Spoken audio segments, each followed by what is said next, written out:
কই পুচকুরা আসো, কই দেখি কেমন আছো তোমরা সবাই, ছোট ছোট রানীরা। আর একজন দেখো কি করছে, দেখো দাঁতগুলো ওদের সুসু সুসু করছে, কি কামড়াবে কি কামড়াবে এই করছে। এই যে ম্যাডাম রানী চলে এসেছে।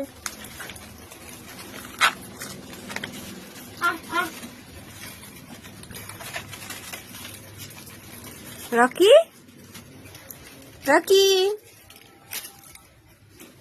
কি ব্যাপার, সকাল সকাল কোথা থেকে গুরু গুরু হলো? আর ওইটা কোন মা? কই আর একজন কোথায় ঢুকেছে? মাকে দেখে দেখুন খুব